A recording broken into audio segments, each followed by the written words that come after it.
जब मैंने सब कुछ छोड़कर किसी दूसरे देश जाने की तैयारी कर ली थी, तब मेरी फेक एमनेशिया वाली गर्लफ्रेंड मुझे कोल्ड फेस के साथ वार्निंग दे रही थी। प्लीज अपना सारा सामान पैक कर लो और जल्द से जल्द हमारे घर से निकल जाओ। मेरा बॉयफ्रेंड जल्दी ही यहाँ शिफ्ट होने वाला है और तुम्हें यहाँ देखकर वो जेलस फील करेगा। मैंने बिना सिर उठाए बस शांति से कहा, ठीक है। उसे मुझ पर जरा भी डाउट नहीं हुआ और वो अपनी एक्टिंग कंटिन्यू करते हुए बोली, और हाँ, प्लीज आगे से मेरे बॉयफ्रेंड होने का झूठा दावा मत करना। मेरे बॉयफ्रेंड लू सिनियन को यह जानकर बहुत दुख होगा। मैं एक पल के लिए रुका और फिर आज्ञाकारी बनकर सिर हिला दिया। मैंने उसे कोई एक्सप्लेनेशन नहीं दिया। इस बार मैं अपना नाम बदलकर विदेश पढ़ने जा रहा हूँ। अब मेरे दिल में उसके लिए जरा भी लगाव नहीं बचेगा। वैसे भी उसे एक्टिंग करना पसंद है तो मैं भी उसके साथ एक्टिंग करूंगा। आखिरकार वो भी मुझसे छुटकारा पाना चाहती है, तो बेहतर है कि हम दोबारा कभी ना मिले। नाम बदलने का प्रोसीजर पूरा करके जब मैं बाहर निकला तो रात हो चुकी थी। मैंने एक टैक्सी रोकी और अपने फोन पर फ्लाइट टिकट सर्च करने लगा। हालांकि नाम बदलने की एप्लीकेशन सबमिट हो चुकी थी, लेकिन अप्रूवल में अभी भी 1 महीने का समय लगेगा। इसलिए मैंने सीधे अगले महीने की तारीख की मेलबोर्न की फ्लाइट बुक कर ली। फिर मैंने स्टडी अब्रॉड एजेंसी को ऑफर एक्सेप्ट करने का मैसेज भेज दिया। वह रात मेरे पिछले 1 महीने की किसी भी रात से ज्यादा सुकून भरी थी। अगली सुबह मैं उठा और ब्रेकफास्ट किया। फिर मैंने सू मेंगियाओ से जुड़ी अपनी सारी चीजें साफ कर दी। उसके दिए हुए गिफ्ट्स, हमारे कपल क्लोथ्स और स्टूडेंट लाइफ के दौरान दिए गए सारे लव लेटर्स मैंने डस्टबिन में फेंक दिए। मैं अभी इन सब में बिजी ही था कि अचानक एक लिमिटेड एडिशन स्पोर्ट्स कार सड़क के किनारे आकर रुकी। मैंने आवाज सुनकर पीछे मुड़कर देखा तो सू मेंगियाओ थी। वो एक आदमी का हाथ पकड़े हुए बड़े क्षण से गाड़ी से उतरी। मुझे देखकर भी उसने नजरें नहीं चुराई। मैं जानता था कि वो बिना किसी हिचकिचाहट के ऐसा इसलिए कर रही है क्योंकि उसे पूरा यकीन है कि मैं उसकी एमनीजिया वाली हालत में की गई हर गलती को माफ कर दूंगा। शुरुआत से ही सू मेंगियाओ ने मुझे अपना बॉयफ्रेंड मानने से इनकार कर दिया था। उसने लोगों से मेरा सारा सामान भी विला से बाहर निकलवा दिया था। मुझे लगा था कि मुझे अब सड़क पर रहना पड़ेगा, लेकिन तभी मेरे पड़ोस वाले मकान मालिक ने मुझे कांटेक्ट किया। उसने कहा कि वो विदेश जा रहा है और उसने मुझे सबसे कम प्राइस पर अपना घर रेंट पर दे दिया। उस समय मुझे लगा कि मेरी किस्मत अच्छी है, लेकिन अब समझ में आ रहा है कि यह सब भी उसी का रचा हुआ एक ड्रामा था। उसे डर था कि कहीं मैं सच में न चला जाऊं, इसलिए उसने मुझे रोकने के लिए यह तरीका अपनाया था। पिछले 1 महीने में मेरे साथ हुए इस धोखे को याद करके मुझे बस खुद पर हंसी आ रही थी। मुझे कोई परवाह नहीं थी कि आज वो कौन सा नया नाटक करने वाली है। मैंने मुड़कर आखिरी बॉक्स उठाया और उसे डस्टबिन में डाल दिया। तभी वहां से गुजर रही सू मेंगियाओ की नजर उन फेंकी हुई चीजों पर पड़ी और उसका चेहरा उतर गया। तुमने ये सारी चीजें क्यों फेंक दी? मैं उसकी तरफ एक ठंडी नजर से देखा और काम टोन में कहा, तुम्हारी तो याददाश्त चली गई थी ना, फिर तुम्हें ये सारी चीजें कैसे याद हैं? सू मेंगियाओ को तुरंत रियलाइज हुआ कि उसके मुंह से सच निकल गया है। उसने जल्दी से अपने फेशियल एक्सप्रेशंस बदले और अनजान बनने की एक्टिंग करते हुए बोली, मैं तो बस ऐसे ही पूछ रही थी। मुझे भला पुरानी बातें कैसे याद हो सकती हैं? अब तो मैं सिर्फ लू सिनियन को पसंद करती हूँ। आखिरकार जब नानजो में मेरा कार एक्सीडेंट हुआ था तो सिर्फ उसी ने मेरी देखभाल की थी। Car accident? यहाँ तक कि उसकी याददाश्त जाने का नाटक भी एक एक्टिंग है। कौन सा कार एक्सीडेंट? मेरे होठों पर एक हल्की सी मुस्कान आ गई। मैंने उस आदमी की तरफ देखा जिसने उसे भर रखा था। उसकी आंखों में एक अजीब सा घमंड था। ये एक नया चेहरा था। शायद लू सिनिया इन दिनों सू मेंगियाओ का सबसे फेवरेट टाइम पास था, इसीलिए वो उसे इतने शान से यहाँ लाई थी। मैं अब उससे कोई फालतू बात नहीं करना चाहता था। मैंने बस हाँ कहा और मुड़कर विला के अंदर चला गया। मुझे बिना पीछे मुड़े जाते देख सू मेंगियाओ की आंखें फटी की फटी रह गईं। उसे लगा था कि किसी और को घर लाते देखकर मैं गुस्सा करूंगा या जेलस फील करूंगा, लेकिन मैं इतना शांत कैसे था? सू मेंगियाओ को लगा कि कुछ तो गड़बड़ है, लेकिन उसने मेरे पीछे आकर कोई एक्सप्लेनेशन नहीं दिया और मुझ दरवाजे के पीछे गायब होते हुए देखती रही। रात 8 बजे अचानक डोरबेल बजी। मैंने अपने हाथ से पैकिंग बैग नीचे रखा और दरवाजा खोलने गया। सामने वही आदमी था जिसे सू मेंगियाओ अभी अपने साथ लाई थी। उसने अपना हाथ उठाकर वेव किया। हालांकि उसके चेहरे पर एक स्माइल थी, लेकिन उसकी आंखों में कोई खुशी नहीं थी। हेलो, मेरा नाम लू सिनियन है। मैं कुछ दिनों के लिए अपनी गर्लफ्रेंड के घर पर रुकने वाला हूँ। चूंकि अब हम पड़ोसी हैं, तो क्या हम अपना कॉन्टैक्ट नंबर एक्सचेंज कर सकते हैं? कोई जरूरत नहीं है। मैंने बिना कुछ सोचे उसे रिजेक्ट कर दिया और मुड़ने ही वाला था कि लूसिनिया ने मेरे हाथ से मेरा फोन छीन लिया। उसने जल्दी से वीचैट ओपन किया और खुद को फ्रेंड लिस्ट में ऐड कर लिया। मेरे गुस्से वाले चेहरे को देखकर उसने हंसते हुए फोन वापस कर दिया और बड़े ही हल्के टोन में बोला, हम दोस्त तो बन ही सकते हैं। आखिरकार हमें आगे भी मिलते जुलते रहना है। वैसे क्या तुम्हारे पास अम्ब्रेला है? जो हमने दिन में खरीदा था वो सब इस्तेमाल हो गए हैं। क्या तुम मुझे कुछ छाते उधार दे सकते हो? मेरा चेहरा थोड़ा पीला पड़ गया और फोन वापस लेते वक्त मेरे हाथ हल्के से कांप उठे। नहीं है मेरे पास। लेकिन लू सिनियान हार मानने वालों में से नहीं था। उसकी आंखों में मेरे लिए साफ मजाक था। हाँ, शायद मैंने गलत इंसान से पूछ लिया। मेंगियाओ ने तो तुम्हें छोड़ ही दिया है, तो तुम्हारे पास छाता कैसे होगा? मुझे पता था कि वो जानबूझकर मुझे उकसा रहा है। मैं उससे बात नहीं करना चाहता था, इसलिए मैंने दरवाजा बंद करने के लिए हैंडल खींचा। तभी लू सीनियर ने दरवाजे का हैंडल पकड़ा और जानबूझकर जमीन पर गिर गया। उसकी आंखें तुरंत लाल हो गईं। भैया, मुझे पता है कि आप मुझे देखना नहीं चाहते। मैं तो बस थोड़ा सा मसाला मांगने आया था ताकि मैं मेंगियाओ के लिए रात का खाना बना सकूं। अगर आप नहीं देना चाहते तो मत दीजिए, लेकिन आपने मुझ पर हाथ क्यों उठाया? लू सिनियान की इस अचानक की गई एक्टिंग को देखकर मेरा दिल जोर से धड़क उठा। इससे पहले कि मैं कुछ समझ पाता, मुझे नहीं पता सू मिंग्याओ कब सीढ़ियों से भागते हुए आई और उसने तुरंत उसे अपने पास सहारा देकर खड़ा कर लिया। उसने मेरी तरफ बड़ी ही ठंडी आंखों से देखा। उसके टोन में लू सिनियान के लिए गहरी चिंता थी। तुम्हारी लू सिनियान से कोई दुश्मनी नहीं है, फिर तुम बिना किसी बात के इतना तमाशा क्यों कर रहे हो? अब वो मेरा बॉयफ्रेंड है, प्लीज उसके साथ तमीज से पेश आओ। इतना कहकर उसने मेरे चेहरे के एक्सप्रेशन की तरफ देखा भी नहीं और उसे पकड़कर सीधे वहां से चली गई। उसकी हर एक बात मेरे कानों में गूंज रही थी और अनजाने में ही मेरी मुट्ठियां कस गईं। मैं उन्हें अंधेरे में गायब होते हुए घूरता रहा। मैंने बिना किसी एक्सप्रेशन के अपना हाथ उठाया और दरवाजा जोर से बंद कर दिया। आधी रात के समय बेड साइड टेबल पर रखा मेरा फोन वाइब्रेट होने लगा। नींद से जागते हुए मैंने बिना सोचे समझे कॉल रिसीव कर लिया। अगले ही पल स्क्रीन का इंटरफेस बदल गया। हिलते हुए कैमरा लेंस और उन घिनौने सीन्स को देखकर मेरी नींद पूरी तरह उड़ गई। मुझे जब ये समझ आया कि फोन के दूसरी तरफ मौजूद लोग क्या कर रहे हैं, तो मैं किसी मूर्ति की तरह सुन्न पड़ गया। आखिरकार मैं खुद को रोक नहीं पाया और मैंने कॉल कट कर दी। मेरी नींद से भरी आंखों में अब लाल रंग के खून की लकीरें छा गई थीं। इसके बाद कुछ दिनों तक मैं घर से बाहर नहीं निकला। जब तक मेरे बेस्ट फ्रेंड की शादी का दिन नहीं आया, तब तक मैंने खुद को संभाला और बाहर निकला। होटल पहुंचकर शादी शुरू होने से पहले मैंने अपना तैयार किया हुआ गिफ्ट उसे दे दिया। हम दोनों ने थोड़ी देर बात की। मेरे दोस्त ने मेरा हाथ पकड़ा और कहा, श्यान, मैंने सू मेंग्याओ को भी इनविटेशन कार्ड भेजा था, उसने आने के लिए हाँ भी कर दी है। थोड़ी देर बाद तुम जाकर उसे रिसीव कर लेना। उसके साथ ज्यादा से ज्यादा बात करना, क्या पता उसे तुम्हारे प्रपोजल का सीन याद आ जाए और उसकी मेमोरी वापस आ जाए। मैं कुछ देर के लिए शांत रहा और फिर अपना सिर ना में हिला दिया। मेरे चेहरे से गायब होती मुस्कान को देखकर मेरे दोस्त की आंखों में चिंता साफ दिखाई दे रही थी। क्या हुआ? क्या तुम अब और कोशिश नहीं करना चाहते? मैं जवाब देने ही वाला था कि कभी मैंने देखा कि सू मेंग्याओ लू सिनियन के साथ दरवाजे पर खड़ी है। मेरे दोस्त ने भी उसी तरफ देखा। उन दोनों को एक दूसरे की बाहों में बाहें डाले देखकर मेरे दोस्त का चेहरा गुस्से से लाल हो गया। वो उन्हें सबक सिखाने के लिए आगे बढ़ा, लेकिन मैंने तुरंत उसे रोक लिया। मेरी आवाज में बहुत थकान थी। रहने दो, बस कुछ दिनों की बात है, फिर सब हमेशा के लिए खत्म हो जाएगा। मेरा दोस्त मेरी बात का मतलब नहीं समझ पाया। वो मुझसे कुछ पूछने ही वाला था कि तभी बेस्ट मैन वहां आ गया। शादी बस शुरू ही होने वाली थी। मैंने बड़ी मुश्किल से अपने दोस्त को समझा बुझाकर स्टेज पर भेजा। हॉल में बज रही वेडिंग मार्च की धुन को सुनकर मैंने एक गहरी सांस ली और मेन हॉल में वापस आ गया। सभी गेस्ट अपनी सीटों पर बैठ चुके थे। सिर्फ सू मेंग्याओ के बगल वाली सीट खाली थी। थोड़ी देर हिचकिचाने बाद मैं वहां जाकर बैठ गया। शादी के पूरे फंक्शन के दौरान लू सिनियन लगातार सू मेंग्याओ से चिपका रहा। वो उससे खाना परोसने की जिद कर रहा था और सू मेंग्याओ उसकी हर बात मान रही थी। कभी वो उसके लिए ड्रिंक डालती तो कभी उसका सूप फूंक कर ठंडा करती। वो उसका बहुत ज्यादा ख्याल रख रही थी। यहाँ तक कि जब लू सिनियन ने अपनी जूठी मिठाई उसे खिलाई तो उसने बिना किसी हिचकिचाहट के उसे पूरा खा लिया। उन दोनों को इतने करीब देखकर मैंने अपनी नजरें फेर ली और स्टेज के सेंटर की तरफ देखने लगा। मुझसे कुछ खाया नहीं जा रहा था, इसलिए मैंने अपनी चॉपस्टिक्स को हाथ भी नहीं लगाया। बगल में बैठी मेरे दोस्त की माँ ने मुझे कुछ खाना परोस दिया और ज्यादा खाने के लिए कहा। मैं आंटी की बात को टालना नहीं चाहता था, इसलिए मैंने एक डम्पलिंग उठा लिया। लेकिन तभी बगल में बैठी सू मेंग्याओ ने ये देखा और सीधे अपना हाथ आगे बढ़ाकर वो डम्पलिंग मेरे हाथ से छीन लिया। तुम्हें अपनी जान प्यारी नहीं है क्या? ये सी फूड की फिलिंग वाला है, तुम्हें इससे एलर्जी है, तुम इसे नहीं खा सकते। जमीन पर गिरकर लुढ़कते हुए डम्पलिंग को देखकर मैंने अपना सिर उठाया और उसे गहराई से देखा। सू मेंग्याओ को तब जाकर अपनी गलती का एहसास हुआ। उसने बड़ी ही अजीब सी शक्ल बनाते हुए 2 लाइन की एक्सप्लेनेशन दी। घर में काम करने वाली आंटी कभी सी फूड नहीं खरीदती, मैंने उन्हें कई बार बोलते हुए सुना है। इतना कहने के बाद उसने मेरे चेहरे की तरफ देखने की हिम्मत नहीं की और मुड़कर बैठ गई। लू सिनियन उसके कान के पास आया और पता नहीं उसने क्या कहा कि सू मेंग्याओ ने अपने हाथ का सामान नीचे रख दिया और उसे खींचते हुए वहां से ले गई। मुझे इस बात से कोई फर्क नहीं पड़ता था कि वो लोग कहाँ गए हैं। बुके टॉस की रस्म खत्म होने के बाद मैं वॉशरूम जाने के लिए उठा। जैसे ही मैं दरवाजे तक पहुंचा, मुझे अंदर से कुछ अजीब सी आवाजें सुनाई दी। मेरे कदम वहीं रुक गए और मेरी सांसें थम गईं। कुछ मिनटों की शांति के बाद सबसे अंदर वाले क्यूबिकल से एक बहुत ही सॉफ्ट मेल आवाज आई। तुम इतनी वाइल्ड कैसे हो सकती हो? शादी में आई हो और ऐसे कपड़े पहनकर, क्या तुम्हें पसंद नहीं है? इस सवाल के बाद एक हल्की सी हंसी गूंजी। बेशक मुझे पसंद है। मैंने अपना सिर उठाया और ऊपर लगे साइन बोर्ड को देखा। मेरी उंगलियां मेरी हथेली में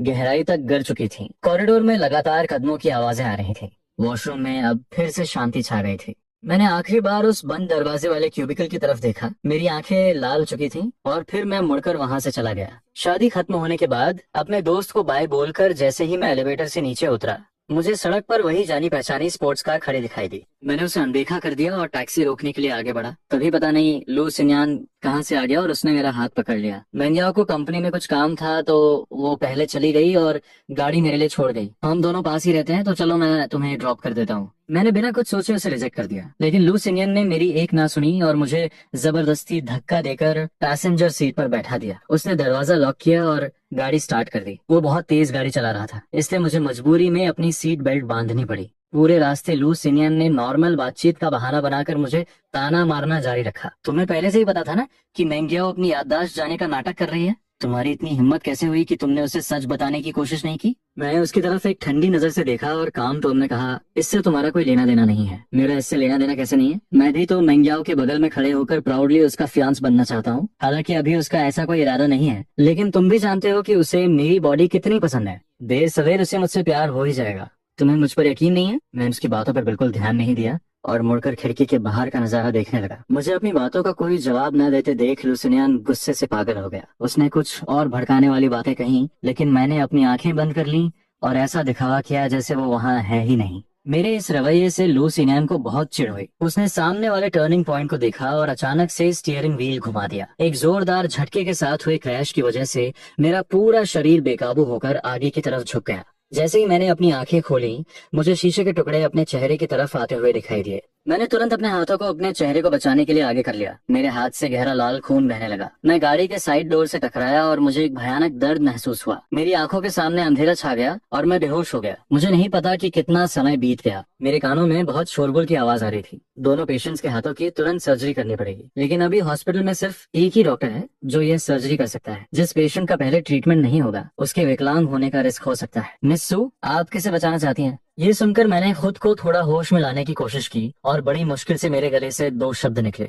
मेरे हाथ मेरे लिए बहुत जरूरी हैं। मेरे हाथ में कोई प्रॉब्लम नहीं होनी चाहिए। उस गर्म छोटे से हाथ ने जो मेरे बाएं हाथ को पकड़े हुए था, आवाज सुनकर तुरंत मेरी पकड़ छोड़ दी। जैसे ही मैंने आंखें खोली, मैंने सू मेंगियाओ के चेहरे पर एक पल के लिए घबराहट देखी। उसने अपना हाथ लुसिनियान के कंधे पर रखा और भारी आवाज में बोली, पहले लुसिनियान को बचाओ। मुझे नहीं पता कितना समय और बीत गया। अंधेरे में लगातार डूबते हुए आखिरकार मुझे थोड़ा होश आया। शायद ये एनेस्थीसिया का असर था कि मैं अपनी आंखें नहीं खोल पा रहा था, लेकिन मुझे अपने आसपास कुछ हलचल सुनाई दे रही थी। दो लोग आपस में बात कर रहे थे और उनकी आवाज बहुत जानी पहचानी लग रही थी। मेंगियाओ दीदी, तुमने इतना बड़ा तमाशा खड़ा कर दिया, अब तुम इसे कैसे संभालोगी? गु शियान के लिए उसके हाथ उसकी जान से भी ज्यादा प्यारे हैं और तुमने पहले लू सिनियान को बचाने का फैसला किया। क्या तुम गु शियान को मार डालना चाहती हो? मैं भला शियान को क्यों मारना चाहूंगी? वो तो बस इत्तेफाक था कि वो उस वक्त होश में आ गया। अगर मैं पहले उसे बचाने के लिए मान जाती तो मेरे फेक एमनीशिया का नाटक सबके सामने जाता। बस 20 दिन और बाकी हैं। मैं बस कुछ दिन और मजे करना चाहती थी। मैं शियान को कुछ नहीं होने दूंगी। ये कोई छोटी बात नहीं है। क्या तुमने डॉक्टर की बात नहीं सुनी? अगर गुशियान को ऑपरेशन थिएटर ले जाने में 1 मिनट की भी देरी हो जाती तो उसके हाथ हमेशा के लिए बर्बाद हो जाते। अगर उसे होश आ गया और उसे सच पता चल गया तो तुम्हारे और उसके बीच कोई चांस नहीं बचेगा। मेरी बात सुनकर मेरा हाथ पकड़े हुए इंसान को शायद बहुत घबराहट हो रही थी, क्योंकि उसके हाथों में पसीना आ गया था। कुछ मिनटों के बाद उसने मेरे माथे पर एक किस किया और पूरे कॉन्फिडेंस के साथ बोली, उसे कभी पता नहीं चलेगा। मैंने सब कुछ प्लान कर लिया है। बस 23 दिन और फिर डॉक्टर कह देंगे कि मेरी मेमोरी वापस आ गई है। तब सब कुछ पहले जैसा हो जाएगा। एक लंबी आह के बाद कोई कमरे से बाहर चला गया। दूसरा इंसान अभी भी मेरे हॉस्पिटल बेड के पास बैठा था और धीरे धीरे बड़बड़ा रहा था, शियान, हमारी शादी का दिन बहुत करीब है। मैंने वेडिंग रिंग भी ऑर्डर कर दी है। जैसे ही मेरी याददाश्त वापस आएगी तुम उसे देख पाओगे। जब हमारा मैरिज सर्टिफिकेट बन जाएगा तो मैं तुम्हें ऑरोरा देखने ले चलूंगी, ठीक है? क्या तुम्हें याद है जब हमारी 3rd एनिवर्सरी थी और तुमने शूटिंग स्टार को देखकर एक विश मांगी थी? तुमने कहा था कि तुम हमेशा मेरे साथ रहना चाहते हो। उस वक्त मैं बहुत खुश हुई थी। मैं भी तुम्हारे साथ अपनी पूरी जिंदगी बिताना चाहती हूँ। एनेस्थीसिया का असर धीरे धीरे कम रहा था और मुझे याद आया कि यह लगातार बड़बड़ाने वाला इंसान कौन था। ये मेरी फियांस सू मेंगियाओ थी। वो मेरी बहुत फिक्र कर रही थी। हर आधे घंटे में वो डॉक्टर को बुलाकर मेरी कंडीशन चेक करवाती। वो बहुत प्यार से मुझे पानी पिलाती और मेरे ब्लैंकेट को ठीक करती। वो एक पल के लिए भी मेरे पास से नहीं हटी। लेकिन जैसे ही मुझे पूरी तरह से होश आया, मुझ पर लुटाया गया, उसका सारा प्यार किसी लहर की तरह पीछे हट गया। उसे मुझसे आंखें चुराकर वार्ड से बाहर जाते हुए देखकर मेरी आंखों में एक ताना सा आ गया। मैंने अपना फोन उठाकर टाइम देखा, तब मुझे पता चला कि मैं 3 दिनों से बेहोश था। मेरे मैसेजेस में अभी भी सिर्फ एड्स और फोन बिल के नोटिफिकेशंस थे। मैं बस मन ही मन प्रार्थना कर रहा था कि मेरा नाम बदलने का प्रोसेस जल्दी से पूरा हो जाए। इसके बाद काफी लंबे समय तक सू मेंगियाओ मुझसे मिलने नहीं आई, लेकिन लुसिनियान मुझे हर रोज बहुत सारे मैसेजेस भेजता था, जिनमें वो मुझे भड़काने वाली बातें और अपने रोमांस की फोटोज भेजता था। मैंने उनमें से एक भी मैसेज ओपन नहीं किया और सीधा डीएनडी मोड पर सेट कर दिया। कुछ दिनों बाद मेरा हॉस्पिटल से डिस्चार्ज हो गया। जैसे ही मैं हॉस्पिटल के गेट पर पहुंचा, मेरी मुलाकात यूनिवर्सिटी की एक सीनियर से हुई जो कभी मुझे पसंद करती थी। हम दोनों ने थोड़ी देर बातचीत की। मैं अभी उससे खुशी खुशी बात कर ही रहा था कि पता नहीं सू मेंगियाओ कहाँ से आ गई और उसने मेरा हाथ खींच लिया। उसका चेहरा गुस्से से लाल हो रहा था। उसने मेरी तरफ बड़ी ही शक वाली नजरों से देखा और जलन भरे टोन में बोली, तुम्हें उसके इतने करीब जाने की परमिशन किसने दी? मैंने अपना हाथ छुड़ाया और उसे एक ताना मारते हुए कहा, क्या तुम्हारी याददाश्त नहीं चली गई थी? क्या तुमने मुझे अपना बॉयफ्रेंड मानने से इनकार नहीं कर दिया था? मुझे जिससे बात करनी होगी मैं करूंगा, तुम्हें मुझे कंट्रोल करने का कोई हक नहीं है। इतना कहकर मुझे कोई परवाह नहीं थी कि उसका क्या रिएक्शन होगा। मैंने टैक्सी रोकी और वहां से चला गया। मेरे शब्दों ने सू मेंगियाओ को पूरी तरह से चुप करा दिया था। वो मुझे जाते हुए देखने के अलावा कुछ नहीं कर सकी। कुछ समय तक रेस्ट करने के बाद मैं धीरे धीरे रिकवर होने लगा। खाली समय में मैंने अपने खर्चों का हिसाब लगाया तो पता चला कि मुझे पैसों की जरूरत है। तभी मेरे एक पुराने कस्टमर ने मुझे एक बड़े क्लाइंट से मिलवाया। मैं वैसे भी फ्री था तो मैंने वो प्रोजेक्ट ले लिया। लेकिन जब मैं लोकेशन पर पहुंचा तो मुझे पता चला कि वो एक बर्थडे पार्टी थी। सू मेंगियाओ को लू सिनियान का हाथ पकड़े हुए देखकर मैं पूरी तरह से हैरान रह गया। मेरे दिल में कुछ बुरा होने का एहसास होने लगा, लेकिन मैं एडवांस पेमेंट ले चुका था, इसलिए मुझे अपनी फीलिंग्स को दबाकर अपना कैमरा निकालना पड़ा। मुझे देखकर लू सिनियान ने तुरंत अपनी टाई ठीक की और मुस्कुराते हुए मेरे पास आया। माफ करना, मैंने तुम्हें परेशान किया। फोटोज थोड़ी लो एंगल से लेना और ब्राइटनेस भी थोड़ी कम रखना। जब मैं स्टेज पर जाऊं तो कैमरा थोड़ा जूम इन कर लेना। उसकी इन सारी डिमांड्स को मानकर मैंने सैकड़ों फोटोज खींची, लेकिन लू सिनियान को एक भी फोटो पसंद नहीं आई और वो मुझे दोबारा फोटोज खींचने के लिए फोर्स करने लगा। मैंने बहुत पेशेंस के साथ 3-4 बार दोबारा फोटोज खींची, जिससे मेरी चोटिल कलाई में फिर से दर्द होने लगा। लू सिनियान ने मेरी तरफ देखा और मजाक उड़ाते हुए कहा, ये तुमने कैसी फोटोज खींची हैं? गुशियान, तुम तो बहुत बड़े फोटोग्राफर माने जाते हो, लेकिन ऐसा लगता है कि तुम उतने भी अच्छे नहीं हो जितना लोग कहते हैं। चलो पहले वाली फोटोज यूज कर लेते हैं, कम से कम उनमें से कुछ तो देखने लायक हैं। आसपास के लोग भी मुझ छिपाकर मेरी इस हालत पर हंसने लगे। मैंने अपनी सुन्न पड़ चुकी टांगों को थोड़ा मला और खड़ा हो गया। उस समय लू सिनियान और भी ज्यादा घमंडी हो गया था। वो सू मेंगियाओ के पास गया, पीछे मुड़ा और मेरी तरफ हाथ हिलाया। मेरी नजरें एक जगह टिक गईं, लेकिन मैं जल्द ही अपने नॉर्मल कोल्ड एक्सप्रेशन में वापस आ गया। मैंने अपना कैमरा उठाया, लेंस को उन दोनों की तरफ पॉइंट किया और शटर बटन दबा दिया। लू सिनियन ने बहुत सारे पोज दिए और आखिर में उसने सू मेंगियाओ को किस किया। उसी पल पूरी पार्टी खुशी से झूम उठी और सब चिल्लाने लगे। क्या ड्रामा चल रहा है। इन आवाजों को सुनकर सू मेंगियाओ की बॉडी एक पल के लिए स्टिफ हो गई। उसने लू सिनियन की कमर पर से अपना हाथ हटा लिया और थोड़ी नर्वस होकर मेरी तरफ देखा, लेकिन मैंने कोई रिएक्शन नहीं दिया। मैं सिर नीचे करके कैमरा में फोटोज चेक कर रहा था, जैसे कि अभी जो कुछ भी हुआ मुझे उससे कोई फर्क ही ना पड़ा हो। रात के 11 बजे 4 घंटे से चल रही ये पार्टी आखिरकार खत्म हो गई। मैंने अपना कैमरा वापस बैग में रखा और एक टिश्यू पेपर निकालकर अपने कपड़ों से केक पोंछने लगा, जो लू सिनियन ने गलती से मुझ पर गिरा दिया था। तभी खाली हॉल में कदमों की आवाज गूंजने लगी। मैंने सिर उठाकर देखा तो लू सिनियन मुस्कुराते हुए सीधा मेरी तरफ आ रहा था। तुमने आज बहुत मेहनत की है, तुम्हें पैसों की बहुत जरूरत है ना? मैं चाहता हूँ कि तुम मेरी कुछ और फोटोज खींचो, मैं तुम्हें डबल पैसे दूंगा। क्या तुम ये काम करोगे? डबल पैसे? मैंने कुछ देर सोचा और फिर हाँ में सिर हिला दिया। लू सिनियन सीधा मुझे ऊपर होटल रूम में ले गया। उसने सबसे पहले शूटिंग एंगल और कंटेंट फिक्स किया। मैं अभी कॉर्नर में अपना कैमरा सेट कर ही रहा था कि बाहर से किसी ने दरवाजा खटखटाया। लू सिनियन ने दरवाजा खोलने में कोई जल्दबाजी नहीं दिखाई और मेरी तरफ देखकर एक बहुत ही अजीब सी मुस्कान के साथ बोला, बस अभी शुरू होने वाला है,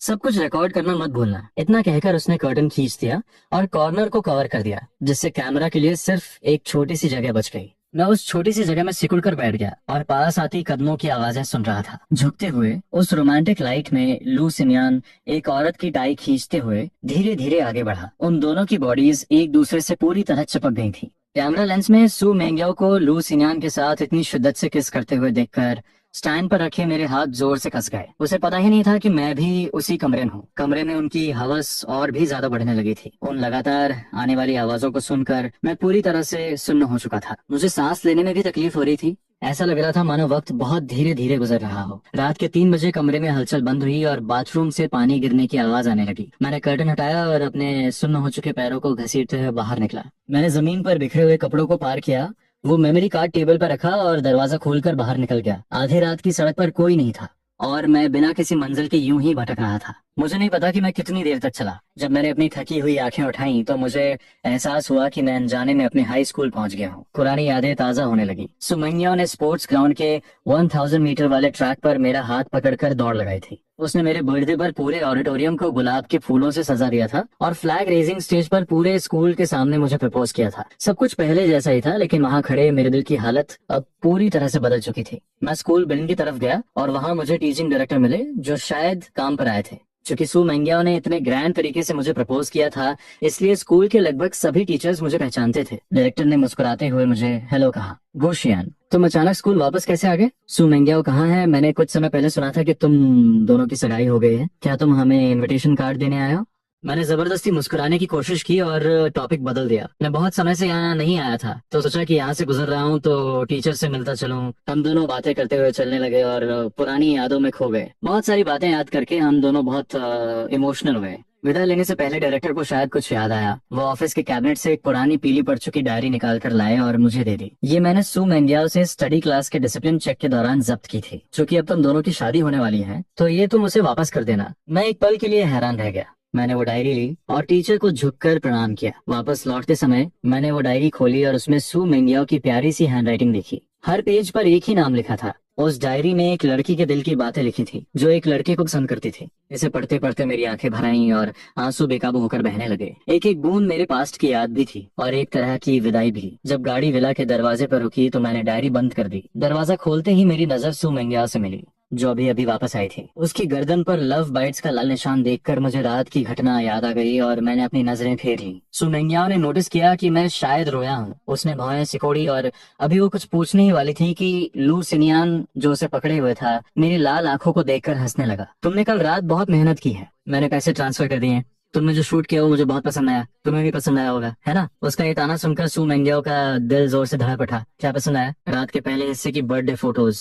और क्या हो सकता है रात के दूसरे हिस्से की। उसे इस तरह से बकवास करते देख सू मेंगियाओ का दिल धक से रह गया। उसने तुरंत अपने हाथों से उसका मुंह बंद कर दिया। मैंने उनकी तरफ ध्यान नहीं दिया और मुड़कर घर की तरफ चल दिया। डस्टबिन के पास से गुजरते हुए मैंने डायरी उसी में फेंक दी। वो जवानी के दिन जो प्यार सच्चाई से भरे थे अब पूरी तरह से दफन हो चुके थे। जाने से पहले मैंने लैंडलॉर्ड को मैसेज किया और कहा कि मैं आगे रेंट कंटिन्यू नहीं करूंगा। लैंडलॉर्ड बार बार पूछती रही कि मैं घर क्यों खाली कर रहा हूँ। मैंने कोई भी बहाना बना दिया। लैंडलॉर्ड ने कहा कि वो मुझे कुछ दिनों की छूट दे सकती है और मुझे अगले महीने के बीच तक रहने दे सकती है। मुझे पता था कि सू मेंगियाओ ने ही उसे मुझे कुछ दिन और रुकने के लिए कहा होगा ताकि वो अपनी याददाश्त वापस आने का नाटक कर सके और मुझे वापस घर ले जा सके। मैंने उनके इस प्लान को नहीं तोड़ा और हाँ कह दिया।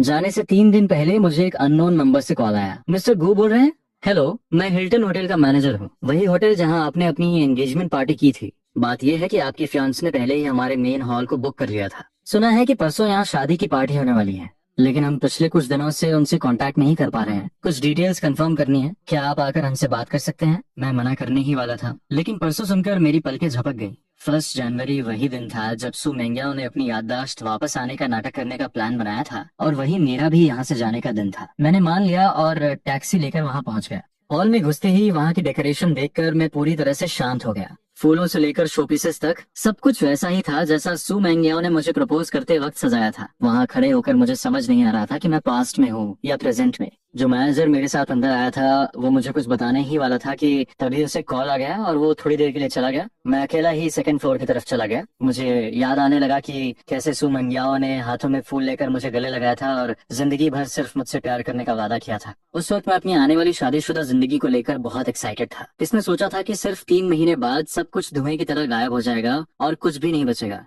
मैं इन ख्यालों में खोया ही हुआ था कि अचानक दरवाजा खुला। एक लंबे गाउन में सू मेंगियाओ फूलों का गुलदस्ता लिए अंदर आई। उसके पीछे चल रहे लू सिनियन ने यह खूबसूरत नजारा देखकर हैरानी से आ भरी। उसकी आंखों में एक उम्मीद चमक उठी। मेंगियाओ, तुम मुझे यहाँ क्यों लाई हो? सू मेंगियाओ ने चुटकी बजाई। उसका चेहरा खुशी से खिल उठा। ये वही जगह है जहाँ मैंने और शियान ने अपनी एंगेजमेंट पार्टी की थी। परसों मैं अपने कुछ दोस्तों को शियान को यहाँ लाने के लिए कहने वाली हूँ। तब मैं ये नाटक करूंगी कि मुझे पुरानी बातें याद आ गई हैं और मेरी मेमोरी वापस आ गई है। मैं आज तुम्हें यहाँ इसलिए लाई हूँ ताकि हम पहले से रिहर्सल कर सकें। तुम बस शियान का रोल प्ले करो और देखो कि कहीं कोई कमी तो नहीं है। इतना कहकर उसने लू सिनियन को स्टेज के बीच में धकेल दिया और वो दोनों एक्टिंग करने लगे। एक बड़े से खंबे ने मुझे पूरी तरह से छुपा रखा था। मैं शांति से उन दोनों की सच्ची एक्टिंग देख रहा था और मेरी आंखों में एक चमक आ गई। मुझे ये मानना पड़ेगा कि सू मेंगियाओ में एक्टिंग का बहुत टैलेंट है। अगर मुझे इस सब के बारे में कुछ भी पता नहीं होता और मैं 3 दिन बाद यहाँ आता तो शायद मैं सच में उसके धोखे का शिकार हो जाता। शुक्र है कि मेरी किस्मत इतनी भी खराब नहीं थी। नीचे चल रही रिहर्सल अब माफी मांगने वाले स्टेज पर पहुंच चुकी थी। लू सिनियन नीचे झुका और उसने सू मेंगियाओ को किस किया। जो माहौल पहले रोमांटिक था वो अब अजीब होने का था। 2.5 मिनट के बाद लू सिनियन ने सू मेंगियाओ को गले लगाते हुए धीरे से कहा, अगर उसके पास वापस जाने के बाद तुम्हें सेटिस्फैक्शन न मिले तो तुम मुझे कभी भी कांटेक्ट कर सकती हो। ये सुनकर सू मेंगियाओ की आंखों में एक अजीब सी नफरत दिखी और उसने पूरे कॉन्फिडेंस के साथ कहा, अब कोई आगे नहीं होगा। 3 दिन बाद सब कुछ खत्म हो जाएगा। मैं सिर्फ गू शियान की होकर रहूंगी। समझे? मैंने अपनी पलकें झुकाई और अपनी आंखों के ताने को छुपा लिया। मेरे दिल ने उसे जवाब दिया, बहुत अफसोस की बात है सु मेंगियो, लेकिन अब मुझे तुम्हारी जरूरत नहीं है। यहाँ से जाने से 2 दिन पहले मुझे मैसेज मिला कि मेरा नाम बदलने का प्रोसीजर पूरा हो गया है। मैं घर से निकला और अपना नया आईडी कार्ड और पासपोर्ट ले आया। जब मैं घर पहुंचा तो शाम हो चुकी थी। सिर उठाते ही मैंने सु मेंगियाओ को दरवाजे पर मेरा इंतजार करते देखा। ऐसा लग रहा था कि वो मेरे वापस आने का ही इंतजार कर रही थी। मुझे देखकर उसकी आंखों में एक अजीब सी चमक आ गई। उसने झिझकते हुए पूछा, तुम कहाँ गए थे? मैंने अपनी चाबी से दरवाजा खोला और बहुत शांति से बोला, क्या कोई काम था? सु मेंगियाओ ने अपना हाथ अपनी जेब में डाला और ऐसे एक्टिंग करने लगी जैसे कुछ हुआ ही ना हो। कुछ नहीं, बस वेदर फोरकास्ट बता रहा था कि कल बहुत तेज बारिश होगी। अगर कोई जरूरी काम ना हो तो बाहर मत निकलना। वो साफ डर रही थी कि कहीं मैं कल गायब ना हो जाऊं, लेकिन फिर भी उसने कितना बकवास बहाना बनाया। मुझे बहुत हंसी आ रही थी, लेकिन मैंने खुद को रोक लिया। मैंने बस हाँ में सिर हिलाया। मुझे पता है, मेरे इस केयर फ्री एक्सप्रेशन को देखकर सु मेंगियाओ को अंदर ही अंदर थोड़ी घबराहट हुई। उसे लग रहा था कि मेरा बिहेवियर आजकल थोड़ा अजीब हो गया है, लेकिन उसे समझ नहीं आ रहा था कि आखिर गड़बड़ क्या है। जाने वाले दिन मैं बहुत जल्दी उठ गया। दोपहर 2 बजे की फ्लाइट को ध्यान में रखते हुए मैंने अपना बचा हुआ सारा सामान फेंक दिया। उस खाली कमरे को देखकर, जिसमें सिर्फ 2 लगेज बैग्स बचे थे, मैंने एक लंबी राहत की सांस ली। सुबह के 11 बजे डोर बेल बजी। मैंने दरवाजा खोला और जरा सी जगह बनाई तो देखा कि बाहर सु मेंगियाओ के कुछ बेस्ट फ्रेंड्स खड़े थे। रुशियान, हमें पता है कि तुम मेंगियाओ की बीमारी की वजह से इन दिनों बहुत परेशान हो और तुम्हारा किसी चीज में मन नहीं लग रहा है। डॉक्टर ने कुछ दिन पहले बताया था कि वो आजकल टाइम पर दवाइयाँ ले रही है और उसकी कंडीशन धीरे धीरे सुधर रही है। तुम परेशान मत हो। हाँ, हम भी यही चाहते हैं कि मेंगियाओ दीदी की याददाश्त जल्दी वापस आ जाए। हर कोई तुम दोनों की शादी का इंतजार कर रहा है। आज तुम दोनों की 7th एनिवर्सरी है। हमने तुम्हारे लिए एक छोटा सा सरप्राइज प्लान किया है। मैं शांति से उनकी पहले से तैयार की गई स्क्रिप्ट सुनता रहा और फिर बड़े आराम से पूछा, कैसा सरप्राइज? तुम हमारे साथ चलो, तुम्हें खुद पता चल जाएगा। मैं अभी जवाब देने ही वाला था कि उनमें से एक का फोन बज उठा। 1 मिनट बाद उनका प्लान बदल गया। भूशियान, एक छोटी सी प्रॉब्लम हो गई है। सरप्राइज के लिए थोड़ा वेट करना पड़ेगा। तुम अपना काम खत्म कर लो, हम तुम्हें रात में ले आएंगे। इतना कहकर वो सब बारिश में ही वहां से चले गए। उनकी गाड़ी को बारिश में गायब होते देखकर मैं पीछे मुड़ा, अपना लगेज नीचे ले आया। 10 मिनट बाद दरवाजे पर टैक्सी आकर की। ड्राइवर ने मेरा लगेज रखा और हम निकल गए। मैंने विला को छोड़ दिया। जब मैं पड़ोस के घर के दरवाजे पर खड़ी गाड़ी के पास से गुजरा तो मुझे अंदर से कुछ अजीब सी आवाजें सुनाई दी। मैंने मुड़कर उस स्पोर्ट्स कार को देखा जो तेजी से हिल रही थी। मेरा दिल भारी हो गया और मैंने जल्दी से पैसेंजर सीट की तरफ कदम बढ़ाए। शाम के 5 बज रहे थे। पूरे दिन बारिश होने के बाद अब आखिरकार मौसम साफ हो गया था। पूरी तरह से सेटिस्फाइड सु मेंगियाओ ने गाड़ी का दरवाजा खोला और बाहर की तरफ हाथ हिलाया, इशारा करते हुए लू सिनियान को गाड़ी से उतरने के लिए कहा, जो अभी भी अपने बटन बंद कर रहा था। उसने मुंह बनाते हुए उसे घूरा, किस करने के लिए नीचे झुका। स्क्रीन पर टाइम देखते हुए सु मेंगियाओ ने अपना सिर घुमा लिया और उसे अवॉइड किया। उसने बहुत ही सुस्त आवाज में कहा, रुक जाओ। सु मेंगियाओ ने उसकी बात काटते हुए एक बॉसी टोन में कहा, शुरुआत से ही मैंने तुम्हें बता दिया था कि हम सिर्फ 2 महीने का एक गेम खेल रहे हैं। अब टाइम खत्म हो चुका है, तुम्हें यहाँ से जाना होगा। उसका ये कोल्ड रवैया देखकर लू सिनियन को ना चाहते हुए भी गाड़ी से उतरना पड़ा। सु मेंगियाओ ने गाड़ी का शीशा खोला और एक्सेलरेटर दबा दिया। हवा ने गाड़ी के अंदर की सारी हवस को उड़ा दिया। नेविगेशन स्क्रीन पर कम होती दूरी को देखकर उसके चेहरे पर एक हल्की सी मुस्कान आ गई। गाड़ी हिल्टन होटल के बाहर रुकने के बाद वो मेन हॉल की तरफ जाने के बजाय सीधा ऊपर चली गई। दोपहर के इस ड्रामा की वजह से उसके कपड़े बहुत सिकुड़ गए थे। उसे उन्हें ठीक करने की जरूरत थी। बाथरूम में जाने से पहले उसने अपनी सहेलियों को फोन किया और उन्हें कुछ इंस्ट्रक्शंस दिए। दूसरी तरफ के लोग एक साथ हंसने लगे। मेंगियाओ दीदी, आप चिंता मत करो, सुबह गुशन ने आने के लिए हाँ कर दी थी। हमसे लेने के लिए रास्ते में ही है। हाँ, आपको तो ये सोचना चाहिए कि आपको बाद में एक्टिंग कैसे करनी है। ये कोई आसान काम नहीं है। तुम लोगों ने 2 महीने से एक्टिंग की है और जरा सी भी गड़बड़ नहीं हुई। तुम किस बात से डर रही हो? गुशियान मेंगियाओ दीदी से बहुत प्यार करता है, वो पक्का शक नहीं करेगा। सु मेंगियाओ उनकी ये फालतू बातें नहीं सुनना चाहती थी। उसने हंसते हुए उन्हें कुछ सुनाया और फोन सोफा पर फेंक दिया। आधे घंटे बाद जब वो अपने बाल पोंछते हुए बाहर आई तो उसने देखा कि उसका फोन लगातार बज रहा है। उसने स्क्रीन ऑन की और 20 से ज्यादा मिस्ड कॉल्स देखकर उसकी धड़कनें तेज हो गईं। अपनी घबराहट को दबाते हुए उसने कॉल रिसीव किया। इतनी बार फोन क्यों कर रही हो? क्या हुआ? मेंगियाओ दीदी, हम 10 मिनट से ज्यादा टाइम से विला का दरवाजा खटखटा रहे हैं। बुशियान बाहर नहीं आया। वो मैसेजेस का रिप्लाई नहीं दे रहा है और उसका फोन भी स्विच ऑफ है। अब हम क्या करें? वो कांटेक्ट में ही नहीं है। सु मेंगियाओ ने अपनी भौहें सिकोड़ी। उसका सारा अच्छा मूड खराब हो गया था। शायद वो सो गया होगा। तुम लोग मेरे घर जाओ, पापा से स्पेयर की लो और अंदर जाकर देखो। सहेलियों ने हाँ में जवाब दिया। सु मेंगियाओ ने अपना सिर दबाया और साफ कपड़े पहनते हुए रात के प्लान के बारे में सोचने लगी। तैयार होने के बाद वो अपना सामान लेकर नीचे गई। होटल मैनेजर ने उसे देखते ही गर्मजोशी से उसका स्वागत किया। मिस सु, कृपया डेकोरेशन देख लीजिए। अगर कुछ पसंद नहीं आया तो हम तुरंत चेंज कर देंगे। सु मेंगियाओ ने एक नजर डाली और संतुष्ट होकर सिर हिलाया। बुरा नहीं है। तारीफ सुनकर मैनेजर की खुशी का ठिकाना नहीं रहा। मिस सु, मुझे खुशी है कि आपको ये पसंद आया। सच कहूँ तो इसे बिल्कुल वैसा ही सजाने के लिए आपके फियांस को भी धन्यवाद देना चाहिए। कुछ दिन पहले मैं कुछ चीजों की पोजीशन भूल गया था तो मैंने उन्हें यहाँ बुला लिया था। फियांक, ये शब्द सुनकर सू मेंग्याओ के चेहरे के एक्सप्रेशंस गायब हो गए। उसने घूरते हुए गुस्से से पूछा, तुम्हें किसने उसे कांटेक्ट करने की परमिशन दी? ये उसके लिए एक सरप्राइज था, क्या तुम्हें नहीं पता था? उसे गुस्सा होते देख मैनेजर डर गया और हकलाते हुए बोला, मैं आपसे कांटेक्ट नहीं कर पा रहा था, इसलिए मैंने इमरजेंसी में मिस्टर गू को बुलाया। और आपने ये भी नहीं कहा था कि इसे सीक्रेट रखना है। मुझे लगा कि आप दोनों की एंगेजमेंट हो चुकी है, तो 1 महीने से ज्यादा की प्लानिंग पानी में मिल गई। सो मेंग्याओ गुस्से से लाल हो गई। उसने अपनी मुट्ठी जोर से भींच ली और वो गुस्सा करने ही वाली थी कि तभी उसकी दोस्त का फोन आ गया। मेंग्याओ मेंग्याओ दीदी, सब गड़बड़ हो गई, गुशियान गायब हो गया है।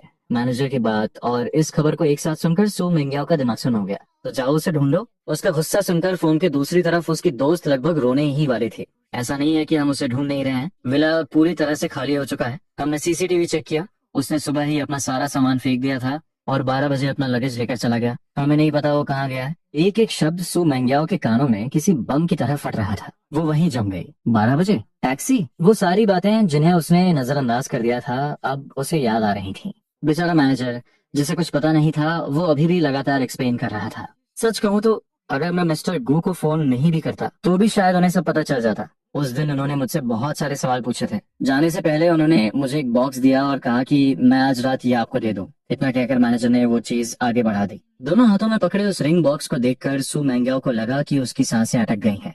कांपते हुए हाथों से उसने उसे खोला और अंदर वो चमकती हुई एंगेजमेंट रिंग देखी। उसके बगल में एक पिंक बटन भी रखा था। वो उस बटन को एकटक घूरती रही। तभी उसे याद आया कि 3 दिन पहले होटल से निकलते वक्त लू सिनियन ने कंप्लेन की थी, अगली बार जरा आराम से, तुमने मेरी शर्ट के सारे बटन तोड़ दिए। सु मेंग्याओ के शरीर का सारा खून जैसे जम गया था। उसने मैनेजर का कॉलर पकड़ लिया। उसकी आंखें खून की तरह लाल हो चुकी थीं और गुस्से से बड़ी हो गई थी। कब की बात है? तीन दिन पहले मिस्टर। वो दोपहर 2 बजे आए थे और 5 बजे यहाँ से गए। ये जवाब सुनकर सु मेंग्याओ पूरी तरह से टूट गई। उसने वो अंगूठी ली और पागलों की तरह अपनी गाड़ी की तरफ भागी। उसने 10 से ज्यादा रेड लाइट्स तोड़ी और पागलों की तरह गाड़ी चलाते हुए 10 मिनट के अंदर घर पहुंच गई। पड़ोस का विला पूरी तरह रोशन था और वो सीधे अंदर घुस गई। उसकी सहेलियां पूरा घर छान मार रही थी, लेकिन उन्हें गोशियान से जुड़ी कोई चीज नहीं मिली। उसे आता देख सब उसके पास आ गए। मिंग्याओ दीदी, हमें एक बाल तक नहीं मिला। सच में नहीं पता कि गोशियान कहाँ चला गया। मैंने भी पता लगवाया है। पिछले 1 महीने में जिन्बे से जाने वाले पैसेंजर्स की लिस्ट में गोशियान का नाम नहीं है। एक के बाद एक आती इन बुरी खबरों ने सु मेंग्याओ को पूरी तरह से निराश कर दिया। उसने घबराते हुए अपना फोन निकाला और मुझे कॉल किया, लेकिन उसे सिर्फ फोन स्विच ऑफ है कि कोल्ड आवाज सुनाई दी। जो मैसेजेस उसने भेजे थे वो सब रिजेक्ट हो गए थे और उन पर लाल रंग का एक्सक्लेमेशन मार्क आ गया था। ये देखकर उसे चक्कर आने लगे। उसकी सहेलियों ने उसे कभी इस तरह से कंट्रोल खोते हुए नहीं देखा था। सब उसे समझाने की कोशिश करने लगे। मिन्या दीदी, खुद को संभालो, वो अभी कुछ ही देर पहले गया है। हम उसे अभी भी ढूंढ सकते हैं। हाँ, हम उसके फोन की लोकेशन ट्रैक करके उसे ढूंढ लेंगे। ये आइडिया सुनकर सुमेन्याओ को थोड़ा होश आया। उसने तुरंत अपने सेक्रेटरी को मैसेज किया और उसे सब कुछ पता लगाने को कहा। 1 घंटा, जो सालों जैसा लग रहा था, उसके बाद सेक्रेटरी का मैसेज आया, बॉस, गुशियान का फोन बस स्टेशन के डस्टबिन में मिला है। हमने स्टेशन पर आने जाने वाले यात्रियों की लिस्ट की जांच शुरू कर दी है। ये कोई अच्छी खबर नहीं थी, लेकिन बिल्कुल कोई सुराग न होने से तो बेहतर था। सुमेन्याओ एक जगह बैठ नहीं पा रही थी। अपनी सहेलियों की बातें न मानते हुए वो सीधे बस स्टेशन चली गई। वहां पहुंचते ही सेक्रेटरी ने उसे साफ किया हुआ फोन दे दिया। उसने पासवर्ड डालकर उसे अनलॉक किया तो देखा कि सारे सोशल मीडिया अकाउंट्स डिलीट हो चुके थे। कॉन्टैक्ट्स भी पूरी तरह से खाली थे। सिर्फ एक नाम बचा था, लू सिनियन। इस नाम को देखते ही सु मेंग्याओ को ठंडे पसीने आने लगे। उसने खुद को बहुत समझाया और फिर हिम्मत करके उस पर क्लिक किया। सबसे लेटेस्ट मैसेज आज दोपहर लू सिनियन की तरफ से भेजा गया एक वीडियो था। वीडियो का बैकग्राउंड देखकर सु मेंग्याओ समझ गई कि वीडियो में क्या है। उसकी हिम्मत नहीं हुई कि वो उसे प्ले करे। उसने स्क्रीन को ऊपर स्क्रॉल किया। हर दिन भेजे गए 3-4 वीडियोस के साथ कुछ मैसेजेस भी थे। अनजान बनने का नाटक करना बहुत मुश्किल है ना? गुशियान, तुम्हारे साथ इतना बड़ा मजाक हो रहा है और तुम फिर भी इसे बर्दाश्त कर रहे हो। तुम्हारी फियांस में इतनी हवस है और तुम इतने ठंडे हो। अगर तुम दोनों सच में शादी कर भी लो तो मुझे लगता है कि 3 महीने में तुम्हारा डिवोर्स हो जाएगा। क्या तुम सच में उससे शादी करना चाहते हो? 1 जनवरी से लेकर 30 दिसंबर तक पूरा चैट ऐसी ही भड़काने वाली बातों से भरा था। सु मेंग्याओ का गुस्सा 7वें आसमान पर पहुंच चुका था। उसके दिमाग में सिर्फ एक ही बात चल रही थी, लू सिनियन को सबक सिखाना है। वो तेजी से गाड़ी चलाते हुए घर लौटी। जैसे ही वो गाड़ी से उतरी, उसने दरवाजे पर रखा हुआ लगेज देखा। लू सिनियन नौकरों को सामान उठाने का ऑर्डर दे रहा था। उसे वापस आता देख वो तुरंत उसके पास आ गया। तुम वापस आ गई? क्या तुम मेरे बिना नहीं रह सकती? अगर ऐसा है तो मुझे किस करो और मैं यहीं रुक जाऊंगा। सामने उस खूबसूरत चेहरे को देखकर सु मिंग्याओ खुद को रोक नहीं पाई। उसने अपना हाथ उठाया और पूरी ताकत से उसके चेहरे पर एक जोरदार थप्पड़ मारा। चटाक की आवाज के साथ लू सिन्यान जमीन पर गिर पड़ा। उसका गोरा चेहरा लाल हो गया और सूज गया। उसने अपनी आंखों में अविश्वास के साथ ऊपर देखा। मिंग्याओ, तुमने मुझे क्यों मारा? सु मिंग्याओ इतने गुस्से में थी कि वो कुछ बोल भी नहीं पा रही थी। उसने फोन उसके ऊपर फेंक दिया। उसकी आंखों में एक खतरनाक चमक थी। लू सिन्यान ने फोन उठाया और स्क्रीन देखते ही उसके रोंगटे खड़े हो गए। वो कांपने लगा। एक ही पल में उसके दिमाग में कई बातें दौड़ गईं। वो घबराते हुए सफाई देने लगा। मिंग्याओ, मैं एक्सप्लेन कर सकता हूँ।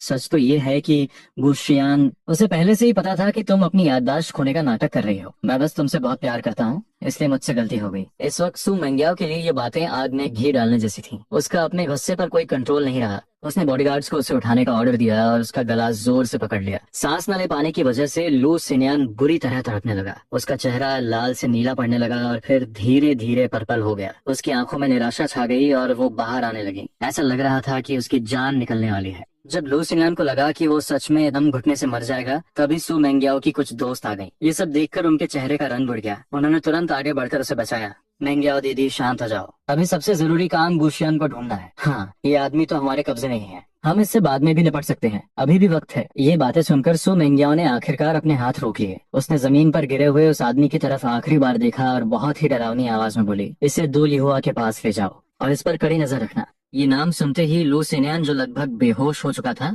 अचानक होश में आ गया। वो घिसता हुआ सु मेंग्याओ के पास गया, उसके पैर पकड़ लिए और भीख मांगते हुए बोला, मेंग्याओ नहीं, मेंग्याओ दीदी, मैं 2 महीने तक तुम्हारे साथ रहा हूँ। मुझे इस बार माफ कर दो, बस मुझे जाने दो। मैं वादा करता हूँ कि मैं तुम्हें कभी परेशान नहीं करूंगा, प्लीज। सु मेंग्याओ के चेहरे पर कोई इमोशन नहीं था। उसकी सहेलियां भी उसे समझाने की हिम्मत नहीं कर पाई। वो उसे खींचते हुए गाड़ी में ले गई। लू सिन्यान खुद को छुड़ा नहीं पा रहा था और बेबस होकर रियर व्यू मिरर में दूर जाते हुए घर को देखता रहा। उसकी दर्द भरी आवाज पूरी गाड़ी में गूंज रही थी। सब लड़कियों के चेहरे पर एक गुस्सा था। अगर तुम चुपचाप बात मान लेते, कोई नाटक नहीं करते और पैसे लेकर चले जाते, तो तुम्हें अपनी पूरी जिंदगी की फिक्र नहीं करनी पड़ती। लेकिन तुम्हें अपनी औकात नहीं पता थी। तुमने जानबूझकर गुशियान को उकसाया। तुम इसी लायक हो। अब तुम्हें सबक मिल गया होगा। जब तुम सिस्टर ड्यू के पास पहुंचोगे तो चुपचाप उनकी बात मानना, तभी तुम्हारी जान बच सकती है। वरना उनके आदमियों के जो तरीके हैं, तुम बस दर्द सहने के लिए तैयार रहना।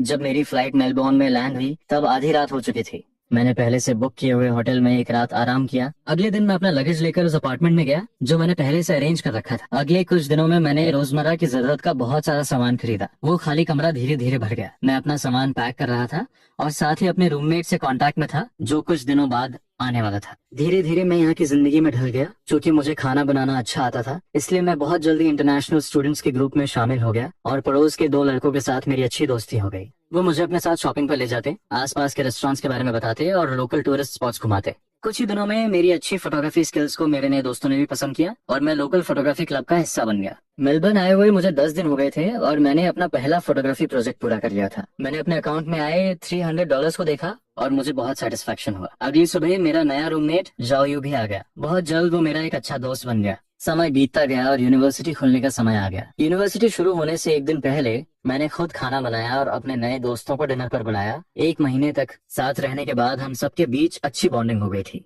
कुछ ड्रिंक्स के बाद सब एक दूसरे के साथ गॉसिप करने लगे। पता नहीं किसने शुरुआत की, लेकिन सब अपनी एक्स गर्लफ्रेंड्स के बारे में शिकायत करने लगे। जाओयू ने हंसते हुए यूं ही पूछ लिया। सबने अपनी कहानी बता दी। श्याम भैया, क्या आपका कोई सीक्रेट है जो आप हमारे साथ शेयर करना चाहोगे? मेरे चेहरे की मुस्कान गायब हो गई। जब बाकी लड़कों ने अपनी एक्स गर्लफ्रेंड्स के धोखा देने की कहानियां बताई तो मैंने उन्हें मजाक के तौर पे लिया था, लेकिन जब बात मुझ पर आई तो मुझे कुछ भी बोलना बहुत मुश्किल लगा। इतना वक्त गुजरने के बाद जब भी मैं सु मेंग्याओ का नाम याद करता हूँ तो मुझे कोई दुख नहीं होता। लेकिन इन लड़कों के सामने जो मुझसे 2-3 साल छोटे थे, अभी अभी ग्रेजुएट हुए थे और दुनियादारी से अनजान थे, मुझे समझ नहीं आ रहा था कि मैं क्या कहूँ। आखिरकार 3 साल का रिश्ता, 7 साल का प्यार और शादी से सिर्फ 1-2 महीने पहले प्यार का धोखा मिलना सुनने में बहुत ही दर्दनाक कहानी लगती है। मैं नहीं चाहता था कि लोग मुझे हमदर्दी भरी नजरों से देखें। इस 1015 सेकंड की शांति से जाओयू को समझ आ गया कि कुछ तो गड़बड़ है। उसने खुद ही टॉपिक बदल दिया और मुझे शर्मिंदा नहीं किया।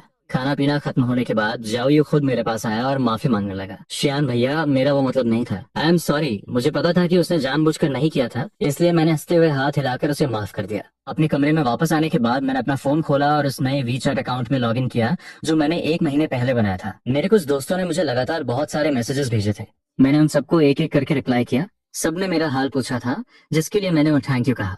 मेरे बेस्ट फ्रेंड का तुरंत रिप्लाई आया, शियान तुम किसी दूसरे देश में जाकर ऐसे कैसे गायब हो गए, जैसे हवा में उड़ गए हो। मुझे तुम्हारी बहुत फिक्र हो रही थी। स्क्रीन देखकर ही मुझे अंदाजा हो गया कि वो किस टोन में कंप्लेन कर रहा होगा। मैंने एक हल्की सी सांस ली और तुरंत उससे माफी मांगी और बताया कि मैं ठीक हूँ। हम दोनों ने एक दूसरे को अपनी रीसेंट लाइफ के बारे में बताया। बातें करते करते मुझे नींद आ गई। अगली सुबह जब मैं उठा तो मैंने अपने बेस्ट फ्रेंड के ढेरों मैसेजेस देखे और मेरी आंखें फटी रह गई। जब मैंने उन्हें एक एक करके पढ़ा तो पता चला कि वो सब सू मेंग्याओ के बारे में थे। तुम्हारे जाने के बाद सू मेंग्याओ हर दूसरे दिन मुझे ढूंढती हुई आती है और तुम्हारे बारे में पूछती है। फिक्र मत करो, मैंने अपना मुंह बंद रखा है और उसे एक शब्द भी नहीं बताया। अच्छा हुआ कि तुम एयरपोर्ट जाने से पहले बस स्टेशन गए थे। उसे लग रहा है कि तुम बुलेट ट्रेन लेकर जिन्बे से बाहर गए हो और वो तुम्हें पूरे देश में ढूंढ रही है। मैंने सुना है कि सू मेंग्याओ इन दिनों बार में जाकर बहुत शराब पी रही है। कुछ दिन पहले उसे शराब पीने की वजह से पेट से खून बहने लगा और उसे हॉस्पिटल में एडमिट करवाया गया। वो इसी लायक है। वो तुम्हारे माता पिता के पास भी गई थी, लेकिन तुम्हारा तो उनसे बहुत पहले से ही कोई कांटेक्ट नहीं है। उन्हें तो कुछ पता ही नहीं होगा। सो मेंग्याओ के बारे में ये सब पढ़कर मुझे कोई फर्क नहीं पड़ा। दूर नदी के साफ पानी को देखते हुए मेरे दिमाग में कई यादें आ गई।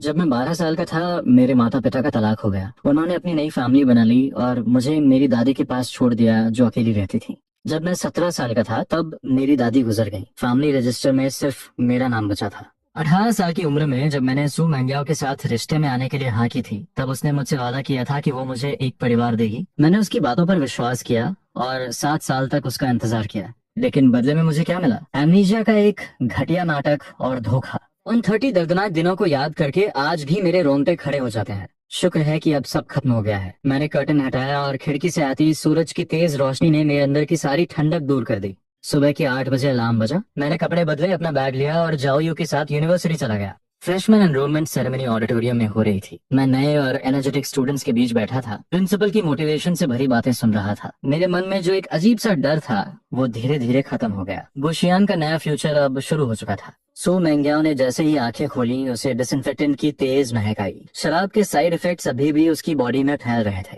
उसका सिर भारी था और पेट में बहुत तेज दर्द हो रहा था। उसने खाली नजरों से अपने आसपास देखा। उसे धीरे धीरे होश आ रहा था। उसके पास खड़े सू फैमिली के लोगों ने जब देखा कि उसे होश आ गया है तो उन्होंने राहत की सांस ली, लेकिन उनके चेहरे अभी भी उदास थे। तुम एक आदमी के लिए कब तक ऐसे मरने का नाटक करोगी? उसकी कुछ सहेलियां भी उसके पास आ गईं और उसे समझाने लगी। गुशियान को गए 1 महीना हो गया है और उसका कोई अता पता नहीं है। वो जानबूझकर ऐसा कर रहा है। मेंग्याओ दीदी, उसे भूल जाओ। तुम जैसा लड़का चाहो वैसा मिल सकता है, फिर तुम उसी के पीछे क्यों पड़ी हो? सो मेंग्याओ पिछले 1 महीने में ये बातें कई बार सुन चुकी थी। उसने कभी इन पे ध्यान नहीं दिया और अब भी उन्हें अनसुना कर रही थी। उसकी लाल आंखें खाली थीं। उसके बिना मेकअप वाले चेहरे पर सिर्फ एक जिद दिख रही थी। उसे इस तरह बर्बाद होते देखकर सू मेंग्याओ की माँ का गुस्सा फूट पड़ा और उन्होंने आखिरकार अपना आपा खो दिया। तुम सू फैमिली की इकलौती बेटी हो। तुम्हारे कंधों पर सू ग्रुप के फ्यूचर की जिम्मेदारी है और तुम हर दिन इस तरह प्यार में पागल होकर क्या कर रही हो? मैं तुम्हें आखिरी बार बता रही हूँ, मैंने तुम्हारे लिए लड़का पसंद कर लिया है। 5 दिन बाद शादी है और तुम्हें वहाँ आना होगा। अगर तुम वही भी नहीं समझी तो आगे से सू फैमिली का नाम इस्तेमाल करना भूल जाना। इतना कहकर सू मेंग्याओ की माँ ने उसकी तरफ देखा भी नहीं और गुस्से से दरवाजा पटक कर चली गई।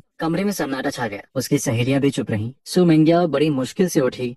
उसकी आवाज भारी और थकी हुई थी। उस बुढ़िया ने किसे चुना है? जोहान, जो फैमिली का तीसरा बेटा। सो मेंग्याओ ने एक ठंडी सांस ली और उसकी आंखों में एक अजीब सी चमक आ गई। तुम लोग जाकर उससे कहो कि शादी का फैसला कोई और नहीं कर सकता। अगर वो समझदार है तो खुद शादी तोड़ दे, वरना उसे जो फैमिली की बेइज्जती करने के लिए मजबूर मत करना।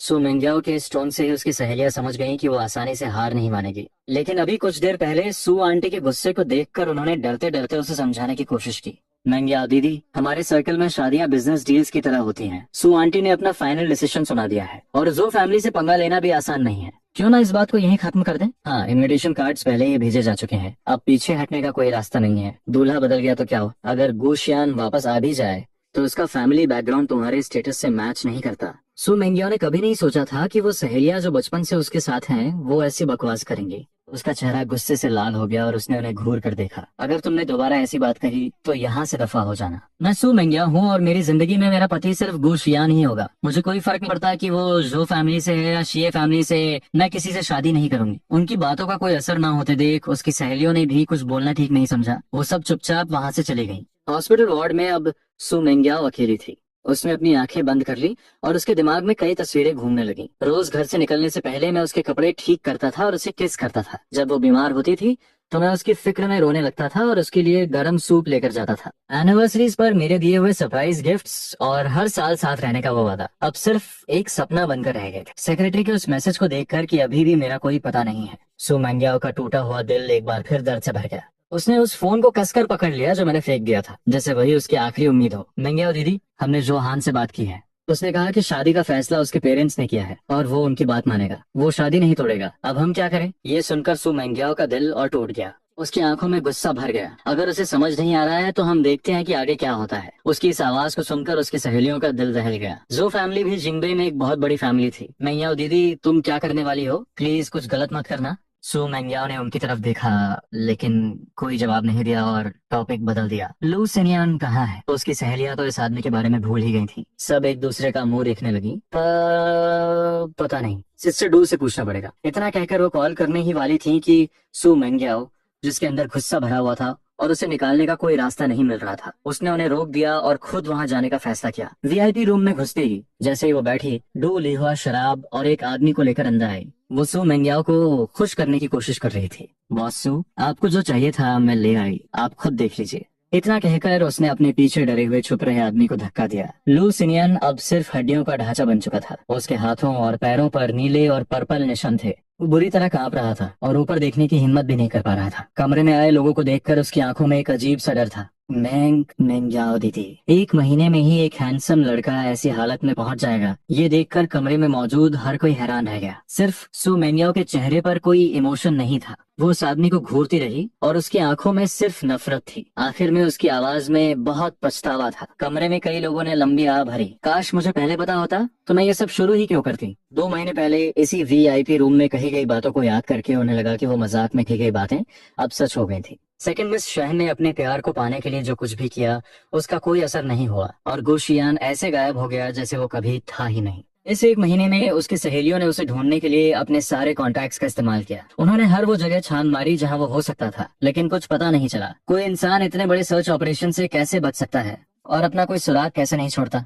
ये सवाल उन सबके दिमाग में घूम रहा था। यूनिवर्सिटी शुरू हुए 1 हफ्ता हो गया था और मैं कैंपस के माहौल में ढल रहा था। रोज सुबह उठकर क्लासेस अटेंड करना और क्लासमेट्स के साथ असाइनमेंट्स डिस्कस करना, खाली समय में दोस्तों के साथ घूमना फिरना और पार्टी करना। अगर पहले मेरी जिंदगी से समंदर में आ रहे तूफान की तरह थी, तो अब ये शांत पानी की तरह हो गई थी। मैं शांति को एंजॉय कर रहा था। मेरा शरीर और दिमाग दोनों रिलैक्स हो गए थे। शनिवार के दोपहर को मैं और जाओयू पार्क में वॉक करने गए। वापस आकर मैंने देखा कि वी चैट पर मैसेजेस की बाढ़ आई हुई है। मेरे कई दोस्तों ने मुझे एक ही लिंक फॉरवर्ड किया था। उस लिंक को खोलते ही मुझे सु मैंग्याओ और गुशियान के नाम दिखाई दिए। जब मैंने उस शादी का पूरा वीडियो देखा तो मैं कुछ बोल ही नहीं पाया। मैंने बस कुछ डॉट्स रिप्लाई कर दिए। मेरे बेस्ट फ्रेंड का मैसेज भी तुरंत आ गया। उसने गुस्से में बहुत सारी गालियां लिखी थी। थू, सु मैंग्याओ जैसी धोखेबाज लड़की को अब एक सच्चे प्यार करने वाले की तरह दिखाया जा रहा है। ये सब किसे बेवकूफ बना रहे हैं। अगर मुझे तुम्हारे पकड़े जाने का डर ना होता तो मैं खुद जाकर इस घटिया लड़की का असली चेहरा सबके सामने ले आता और उसे दिखाता कि वो अंदर से कितनी खोखली है। वो कह रही थी कि वो सिर्फ तुमसे शादी करेगी। सच में मुझे तो हंसी आ रही है। क्या वो भूल गई कि उसने तुम्हें घर से कैसे निकाला था? और कह रही है कि वो तुम्हें ढूंढ लेगी। उसे दफा हो जाना चाहिए। उसका वापस आना तुम्हारे लिए एक बहुत बड़ी मुसीबत होगी। ये सब शिकायतें देखकर मुझे याद आया कि सुबह मुझे कुछ अजीब क्यों लग रहा था। तो ये वो शादी थी जिसे मैंने छोड़ दिया था। ये सोचकर मुझे हंसी आ गई। जाओयू ने भी मुझे हंसते हुए देखा तो वो भी मजाक में शामिल हो गया। शान भैया, क्या हुआ? किस बात पर हंस रहे हो? मैंने हाथ हिलाते हुए कहा, कुछ नहीं। मेरा दोस्त मुझे कुछ बता रहा था। वीबो पर जो ट्रेंडिंग न्यूज है ना, वो दुल्हन जिसने अपनी शादी में इतना ड्रामा किया। जाओयू को थोड़ा थोड़ा याद आ रहा था तो उसने ऐसे ही पूछ लिया। फिर उसने रीबो खोला। रिफ्रेश करते ही उसे एक नई पोस्ट दिखी। उस दुल्हन के बॉयफ्रेंड की फोटो मिल गई है जिसने उसे प्रपोज किया था। उसने फोटो जूम की और वो मुझे दिखाने ही वाला था कि उस पुरानी आईडी फोटो को देखकर वो चौंक गया। वो उस फोटो को काफी देर तक घूरता रहा और फिर उसने मेरी तरफ देखा। मुझे लगा कि वो मुझे देख रहा है तो मैं सिर उठाकर उसकी तरफ देखा। क्या हुआ? थोड़ा हिचकिचाने के बाद जाओयू ने सच बताने का फैसला किया। शियान भैया, लोकल मीडिया ने उस लड़के की फोटो ढूंढ निकाली है जिसे वो दुल्हन प्रपोज कर रही थी। वो बिल्कुल आपके जैसा दिखता है। क्या आप उसे जानते हैं? मेरी चेहरे की मुस्कान गायब हो गई। अब मुझे समझ आया कि सु मैंग्याओ ने इतना बड़ा तमाशा क्यों किया था। वो सिर्फ मुझे ढूंढना चाहती थी। मेरे दिल में एक अजीब सी फीलिंग आई। मैंने जाओयू के हाथ में फोन स्क्रीन देखी और भौहें सिकोड़ी। ये मेरे हाई स्कूल की आईडी फोटो थी। पता नहीं ये किसने लीक कर दी। हालांकि ये 7-8 साल पुरानी फोटो थी और मैं अब थोड़ा बदल गया था, लेकिन कोई भी देखकर पहचान सकता था कि ये मैं ही हूँ, वरना जाओ मुझसे ये सवाल नहीं पूछता। कमरे में थोड़ी देर के लिए सन्नाटा छा गया। मैंने कुछ देर सोचा और फिर सच बोलने का फैसला किया। हाँ, ये मैं ही हूँ। सू मेंगियाओ मेरी एक्स गर्लफ्रेंड है। ब्रेकअप के बाद मैंने अपना नाम बदला और विदेश आ गया। ये सब सुनकर जाओयू की आंखें फटी रह गईं। वो हैरानी से बोला, अगर अगर ब्रेकअप हो गया था तो उसने ये सब नाटक क्यों किया? इससे तो तुम्हारी जिंदगी पर बहुत बुरा असर पड़ेगा। मैंने धीरे से सिर हिलाया और कहा, हाँ, थोड़ी परेशानी तो होगी, लेकिन मैं अब विदेश में हूँ तो शायद इतनी दिक्कत नहीं होगी। जाओयू का चेहरा थोड़ा सीरियस हो गया। ऐसा लग रहा है कि उसने जानबूझकर इतना बड़ा तमाशा किया है ताकि वो तुम्हें ढूंढ सके। न्यूज काफी फैल गई है। हो सकता है यूनिवर्सिटी में कोई तुम्हें पहचान ले, तब तुम क्या करोगे? यही बात मुझे भी सता रही थी, लेकिन जायू को मेरे लिए परेशान देखकर मैं मुस्कुराया और बोला, कुछ नहीं होगा। उसे नहीं पता कि मैंने अपना नाम बदल लिया है। उसे मेरे विदेश आने के बारे में भी कुछ नहीं पता। अगर ज्यादा जरूरत पड़ी तो मैं बाहर निकलते समय मास्क पहन लूंगा और खुद को अच्छे से कवर कर लूंगा। हाँ, यही करना पड़ेगा। जायू ने उदास मन से सिर हिलाया और अपनी एक टोपी निकाल कर मुझे दी। बाहर जाते वक्त इसे पहन लेना, ये तुम्हें छुपाने में भी मदद करेगी और धूप से भी बचाएगी। मैंने वो टोपी ली और माहौल को थोड़ा हल्का करने के लिए मजाक में कहा, वो बस एक एक्स गर्लफ्रेंड ही तो है, इतना डरने की जरूरत नहीं है। सू मेंगियाओ इतने बड़े इवेंट में पागलों की तरह बिहेव कर रही है। साफ दिख रहा है कि वो नॉर्मल नहीं है। मैंने हाल ही में ऐसी बहुत सी न्यूज देखी हैं जिनमें लोग प्यार में धोखा खाने के बाद अपने एक्स बॉयफ्रेंड्स या एक्स हस्बैंड से बदला लेते हैं। शियान भैया, मुझे सच में डर लग रहा है कि कहीं वो तुम्हें कोई नुकसान न पहुंचाए। सिर्फ 1 महीने पहले मिले अपने इस छोटे भाई को मेरी इतनी चिंता करते देख मेरा दिल पिघल गया। मैंने उसका हाथ पकड़ा और कहा, हम 7 साल तक साथ थे। हालांकि उसने मेरे साथ बहुत बुरा किया है, लेकिन मुझे नहीं लगता कि वो इतनी पागल होगी। फिक्र मत करो। हालांकि मैं ये सब हंसते हुए कह रहा था, लेकिन जाओयू को याद आया कि कुछ दिन पहले जब हम एक्स गर्लफ्रेंड्स के बारे में बात कर रहे थे तो मैं कैसे चुप हो गया था। उसे अंदाजा हो गया था कि इस रिश्ते ने मुझे कितना गहरा घाव दिया है। उसे समझ नहीं आ रहा था कि वो मुझे कैसे दिलासा दे। वो सिर्फ इतना ही कह पाया, सब ठीक हो जाएगा। चियान भैया, तुम अब उस दलदल से बाहर निकल चुके हो, बस आगे बढ़ो। उसकी आंखों में वो कॉन्फिडेंस देखकर मेरे अंदर की घबराहट कम हो गई। हाँ, वो 30 दिन का बुरा सपना अब खत्म हो गया है।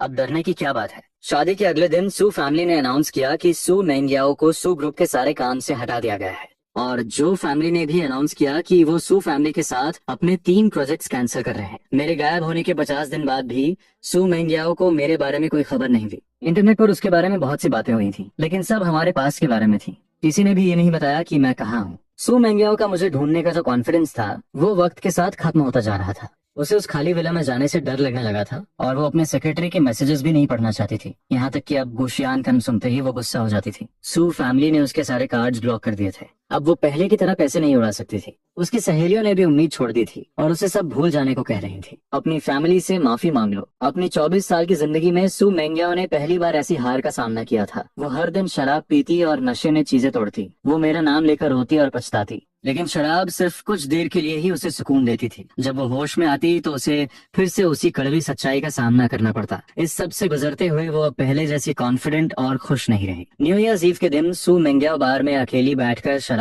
पी रही थी। उसने अपने पिता के कई कॉल्स रिजेक्ट कर दिए और आखिर में फोन स्विच ऑफ कर दिया। आधी रात को जब वो नशे में धुत होकर घर पहुंची तो उसे मेरी याद आने लगी। हर साल न्यू ईयर्स ईव पर अपने घर में डिनर करने के बाद वो विला आती थी। मैं उसके लिए बहुत अच्छा खाना बनाता था और हम साथ में नया साल मनाते थे। हम दोनों सोफा पर बैठकर बाहर पटाखों को देखते थे और हमेशा साथ रहने का वादा करते थे। आज भी बाहर पटाखे फूट रहे हैं, लेकिन उसके आसपास कोई नहीं है। सिर्फ शराब की खाली बोतलें पड़ी हैं। खिड़की से बाहर देखते हुए सू मेंगियाओ को बहुत अकेलापन महसूस हो रहा था। 12 बजते ही उसने अपना फोन उठाया और मुझे हैप्पी न्यू ईयर का मैसेज भेजा। डिंग डोंग, टेबल पर रखा उसका फोन बजा। उसने मेरा फोन उठाया और उस लाल नोटिफिकेशन पर क्लिक किया जिस पर उसने खुद को मैसेज भेजा था। इस जानी पहचानी फोटो और मैसेज को देखकर सू मेंगियाओ को लगा कि उसका दर्द थोड़ा कम हो गया है। अब वो सिर्फ खुद के बनाए हुए इन झूठे मैसेजेस से ही दिल को तसल्ली दे सकती थी। लेकिन तभी किसी ने उसे मेरे बारे में एक खबर दी। उसकी एक सहेली जो मेलबर्न में पढ़ रही थी, उसने बताया कि उसने यूनिवर्सिटी में किसी को देखा है जो बिल्कुल गू शियान जैसा दिखता है। ये खबर सुनकर सू मेंगियाओ में जैसे जान आ गई। उसने तुरंत मेलबर्न की फ्लाइट बुक की और जाने के लिए तैयार हो गई, लेकिन उसकी सहेलियों ने उसे रोक लिया। मेंगियाओ दीदी, वो इंसान मिल गया है, वो कहीं भागेगा नहीं। अभी लूसिनियम का मामला ज्यादा जरूरी है। जब तक वो सॉल्व नहीं होगा गुशियान तुम्हें कैसे माफ करेगा। ये सुनकर सू मेंगियाओ की खुशी गायब हो गई। उसने खुद को संभाला। उसकी सहेलियां उसे कई आइडियाज दे रही थी, लेकिन उसे कोई भी सही नहीं लगा। आखिर में उसने खुद ही इस मामले को सॉल्व करने का फैसला किया। सू मेंगियाओ सीधे हॉस्पिटल गई। उसने लू सिनियान को हमेशा के लिए रास्ते से हटाने का फैसला कर लिया था। आधे घंटे बाद लू सिनियान को मौत के मुंह में देखकर उसने बॉडीगार्ड्स को बाहर भेज दिया। वो चाहती थी कि लू लू सिन्यान तड़प तड़प कर मरे। सू मेंग्याओ खड़ी हुई और अपने हाथों से खून साफ करने लगी, जैसे कुछ हुआ ही ना हो। खून साफ करने के बाद सू मेंग्याओ ने अपनी घड़ी देखी और बाहर जाने के लिए मुड़ी। जैसे ही उसने एक कदम बढ़ाया, उसके पैर में बहुत तेज दर्द हुआ। वो जमीन पर गिर पड़ी। दर्द से उसका चेहरा बिगड़ गया। जब उसने पीछे देखा तो लू सिन्यान पागलों की तरह हंस रहा था। उसने अपने शरीर से एक चाकू निकाला, जिससे खून सू मेंग्याओ के चेहरे पर जा गिरा। खून की उस अजीब सी महक से सू मेंग्याओ का दिमाग सुन्न हो गया। लू सिन्यान को सिर्फ वही औरत दिख रही थी जिसने उसकी जिंदगी बर्बाद कर दी थी। ये उसके लिए बदला लेने का आखिरी मौका था। लू सिन्यान ने अपनी पूरी ताकत लगाई और वो चाकू सू मेंग्याओ के शरीर में घोंप दिया। एक के बाद एक कई चीखें कमरे में गूंजने लगी। दर्द से भरी वो चीखें धीरे धीरे धीमी हो गईं और सिर्फ सिसकने की आवाज रह गई। सू मेंग्याओ की आंखें फटी रह गईं। उसकी मुट्ठियां खुल गईं। लू सिन्यान की भी सारी ताकत खत्म हो चुकी थी। उसके हाथ से चाकू छूटकर जमीन पर गिर पड़ा। उन दोनों का खून जमीन पर मिलकर एक नदी की तरह बहने लगा। दीवार पे लगी घड़ी की सुई अभी भी घूम रही थी। सू मेंग्याओ को धीरे धीरे कम दिखाई देने लगा था और दर्द भी कम हो रहा था। उसे लगा जैसे वो बादलों में गिर रही है। उसकी आंखों के सामने कई यादें घूमने लगी, बचपन से लेकर अब तक की सारी यादें। उन ब्लैक एंड व्हाइट यादों में सिर्फ एक ही इंसान रंगीन था। 16 साल का मैं सफेद सूट पहने शांति से पियानो बजा रहा था। 18 साल का मैं उसके हॉस्पिटल बेड के पास खड़ा रो रहा था और उसका हाथ पकड़े हुआ था। 23 साल का मैं आंखों में आंसू लिए हुए वो लाल गुलाब ले रहा था और उसका पति बनने के लिए हाँ कह रहा था। 24 साल का मैं छाता लेकर तेज बारिश में जा रहा था और मुझे उसके चेहरे पर कोई इमोशन नहीं दिख रहा था। उस धुंधली होती हुई परछाई को देखकर सू मेंग्याओ के शरीर में तनी हुई वो डोर टूट गई। उसे लगा जैसे उसके शरीर से कुछ निकल रहा है। वो उसे जाने नहीं देना चाहती थी, लेकिन वो कुछ कर भी नहीं सकती थी। उसे महसूस हो रहा था कि उसका शरीर धीरे धीरे ठंडा पड़ रहा है। सिर्फ उसकी आंखों से आंसू की एक धार बह रही थी। पहली बार इतनी गर्मी में न्यू ईयर सेलिब्रेट करना मेरे और